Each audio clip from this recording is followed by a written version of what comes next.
The Justice Department is aggressively going after Harvard University for its alleged affirmative action policies.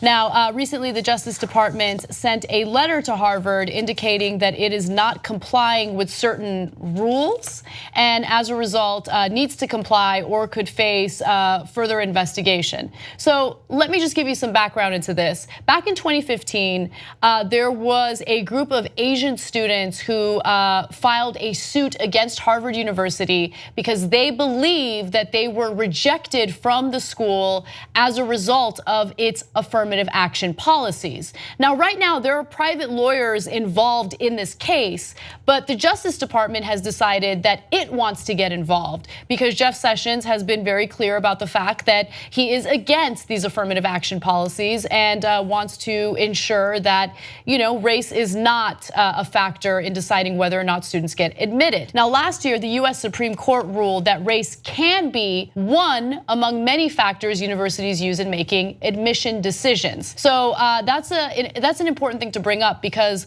the fact of the matter is, if a school decides to use race as a factor in deciding whether or not someone gets admitted, it is just one factor, literally one of many factors. They still take academics into account, they still take extracurricular activities into account, but race might be one of the factors that could help them make a decision if you have a very competitive pool of people applying. Now, the Justice Department has concluded that the school is, quote, out of compliance with federal law. Now, some people might read that and think, oh, that means that they're going against what the Supreme Court said that they can do. That is not the case. The reality is the Justice Department sent a letter to Harvard saying you need to give us your documents and your files because we want to do an investigation. You have until November 2nd to do so.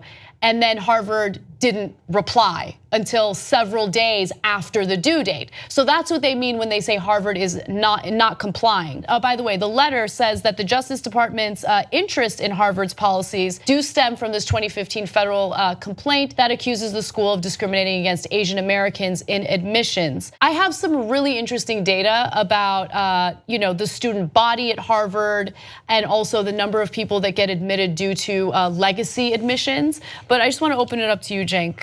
Thoughts on this? All right. I think this is a hard case. Are Asian Americans discriminated against because of affirmative action? Yes, undoubtedly, absolutely. Whenever you take away affirmative action in a place like California and Texas, the schools become overwhelmingly Asian. Just a fact. So when you see schools, great schools like Harvard, kind of, still mad at them for the Chelsea Manning debacle, that doesn't have Asian Americans in that percentage. You know that they're putting their thumb on the scale for other groups and some for very legitimate reasons, but they are putting the thumb on the scale and Asian Americans are being discriminated against. So I don't like affirmative action. I know exactly why it was needed, and it's true that it was needed in the beginning because it was a good old boys network, and white kids would be allowed in because their parents went in, etc., and everybody involved was white. It was absolutely necessary in the beginning. It is now. It basically stigmatizes different groups. So I've heard a million times, oh, how do you think he got in, referring to a minority student? Right. And that drives me nuts. But now, by the way, you should be saying it about white people. So if you see a white kid at a school, you should be asking, how did he get in? And it might be because there's a thumb on the scale and they had to have more whites because they just don't want the schools to be 60% Asian. And the other reason might be because Papa went there because of the legacy numbers that Anna's about to tell you. Right, so I think that this whole affirmative action issue is it represents a microcosm of a larger, broader issue in society where we always focus on attacking the powerless, and while we're doing so, while we're distracted by that, the real issues are taking place and we're completely unaware of them. So this gives that example because the people who are robbing the intelligent, hardworking people who should be admitted based on merit are not the black students. It's people who have parents who went to Harvard or to these Ivy Leagues, okay? So a recent report looked into the incoming class at Harvard, the class that is set to graduate in 2021, and it's made up of 29% legacy students, meaning that 29%, that's nearly 1/3, right?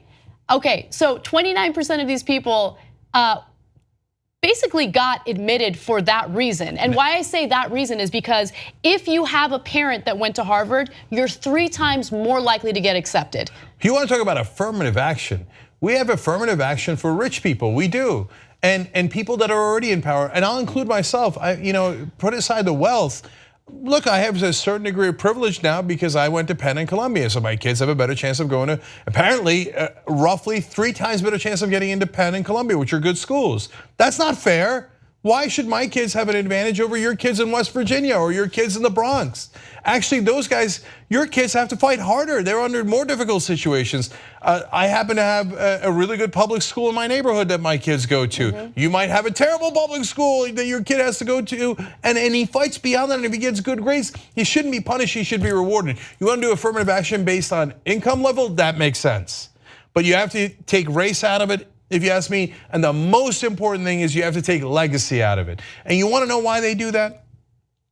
Because the most important factor in whether you donate to a school is if 2 generations of the family have gone.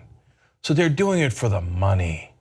And so you're right. 29%. And by the way, remember, in the old days, the good schools did not have the smartest students. They had the most well-connected students. Princeton and Harvard did not do admissions based on intelligence and SAT scores in the 1940s and 50s, etc. They did it based on whether Papa was an important person. That's why even George W. Bush is a knucklehead. He had straight C's on a good day, on a good semester. And he got into Yale and Harvard because his dad was connected. Now his kids, for generation after generation, have an unfair advantage over your kids who are working so hard under much more difficult situations. It is grossly unfair. And by the way, I feel like this is a testament to how powerful propaganda is, because again, if you look at the student body at Harvard, do we have those graphics by any chance? There we go, okay. So this is on Harvard's website, by the way. They like to tout their diversity. So if you look at the breakdown, the ethnic diversity of undergraduate students at Harvard, you will see that the Black or African American community within that school is just a tiny sliver. And by the way, the Black students who do get admitted tend to come from wealthier families. So socioeconomic status is actually one of the most